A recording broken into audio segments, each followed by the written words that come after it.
Hello friends. YouTube के comment में किसी ने रिक्वेस्ट किया है कि मेरे पेरेंट्स को डायबिटीज है, सो प्लीज गाइड अस कि हम लोग अपने आप को डायबिटीज से कैसे बचा सकते हैं।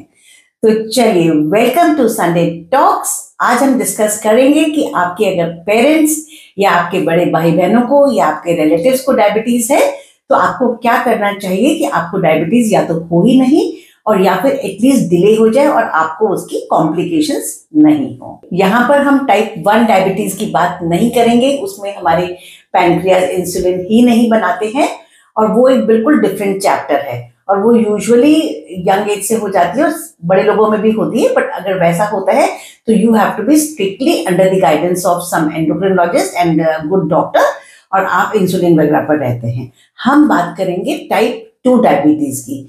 तो जो हमारी टाइप 2 डायबिटीज होती है इसमें दो फैक्टर्स होते हैं। एक फैक्टर होता है हमारा जेनेटिक और सेकंड फैक्टर जो हमारा होता है ये फैक्टर होता है लाइफस्टाइल। तो देखिए भाई, जीन्स को तो कोई फाइट कर नहीं सकता है। जीन्स का तो जो जीन पूल होता है जब से आप पैदा हुए होते हैं वो जीन पूल आपको तब मिलता है और आपकी पूरी लाइफ आपके साथ चलता रहता है। कभी आपको डायबिटीज के जीन्स मिल जाए तो please one thing I will say, do not regret anything bad you get from your parents, because वो पेरेंट्स से जो अच्छी अच्छी चीजें भी मिली हैं आपको बहुत सारी, वो भी आपको अपने पेरेंट्स से ही मिली हैं। So getting a genetic pool is a package box. अभी आपका फुल पैकेज होता है, इसमें कुछ चीजें, बहुत सारी चीजें अच्छी मिलती है, एक आध चीज ऐसी भी मिल जाती है। सेकेंड पार्ट है इसका लाइफस्टाइल मैनेजमेंट। तो ये टोटल आपके हाथ में है। तो ये देखिए, लाइफस्टाइल पे तो मैंने जितनी वीडियोस बोली हैं you can go back and study.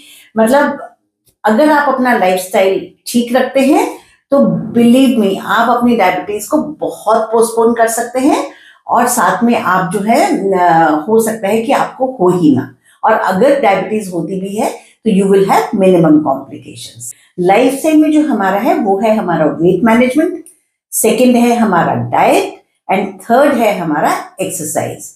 So first of all let us come to wait.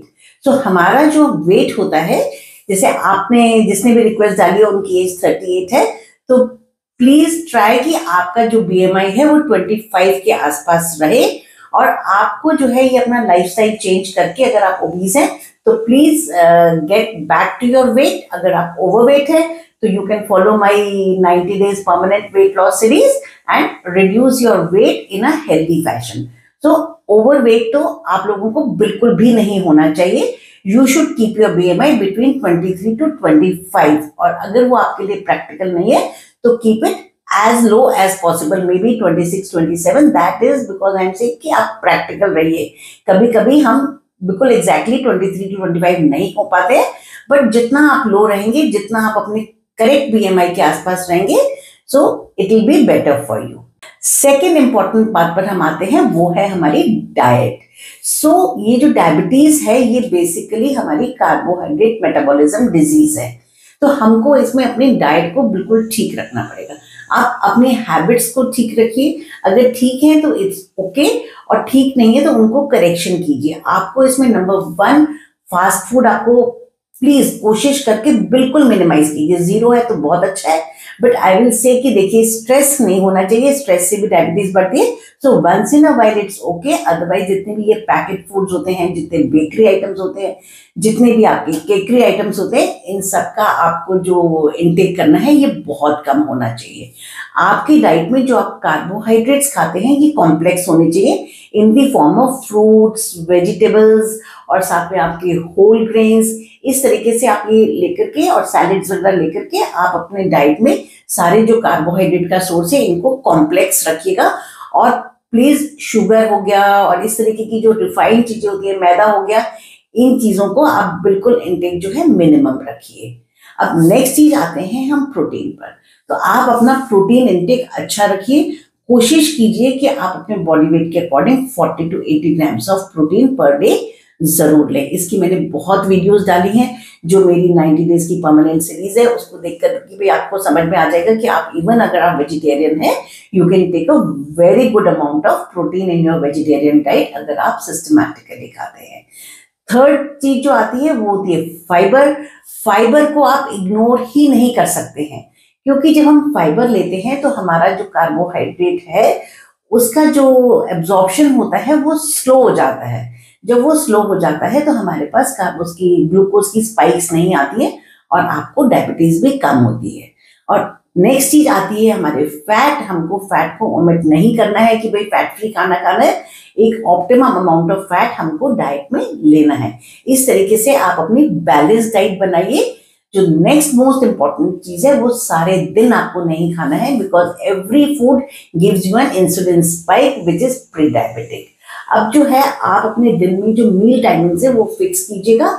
आप 2 to 3 मेजर मील्स लीजिएगा डिपेंडिंग कि आपका वेट कितना है। अगर आप ओवरवेट हैं तो you should be taking around 2 major meals, और अगर आपका वेट ठीक हो गया है तो you can go in for 3 major meals. इसके साथ में छोटी छोटी मील्स जैसे कि आपके थोड़े से नट्स हो गए, थोड़े फ्रूट्स हो गए, लाइट टी कॉफी हो गई, ये सब आप अपना एक्स्ट्रा ले सकते हैं। सो नंबर ऑफ मील्स आपने ले लिया। अब मतलब here again I will say कि मैं रिपीट ही कर रही हूँ। देखिए सब कुछ ये सब चीजें मैंने अपने 7 गोल्डन रूल्स में डाली हुई है। I will share the link in the description box. आप उसमें जाकर के ये सारे पॉइंट्स देख सकते हैं। And these all points if you follow तो आपकी जो डायबिटीज है वो या तो आपको होगी ही नहीं, और या फिर आपकी डायबिटीज बहुत डिले हो जाएगी, और या फिर उसके कॉम्प्लिकेशंस डिले हो जाएंगे। In the last but not the least, most important thing, most नहीं तो very important thing is exercise.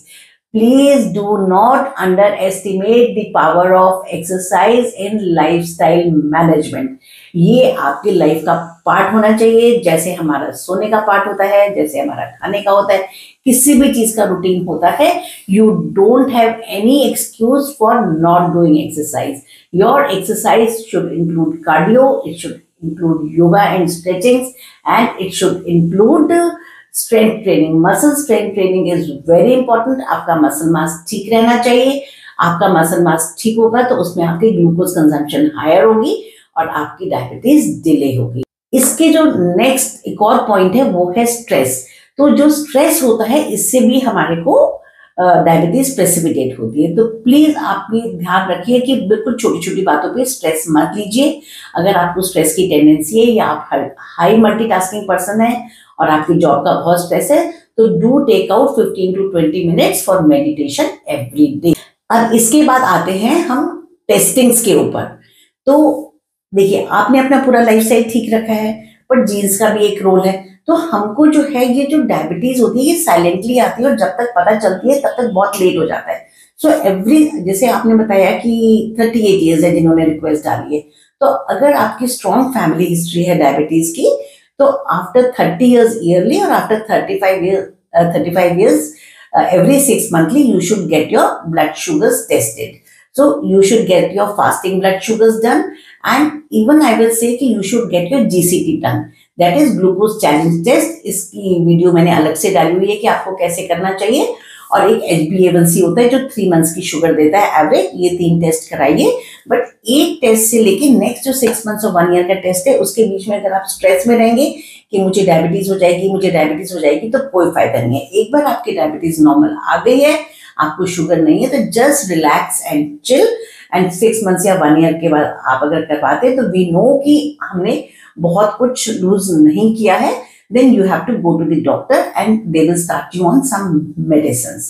So do not be scared of medicines. अगर आपके जेनेटिक स्ट्रॉन्ग है, आपका लाइफस्टाइल वेल मैनेज्ड है, उसके बाद भी आपकी शुगर हाई है, तो there is no harm in taking any medicines. So don't be scared of that.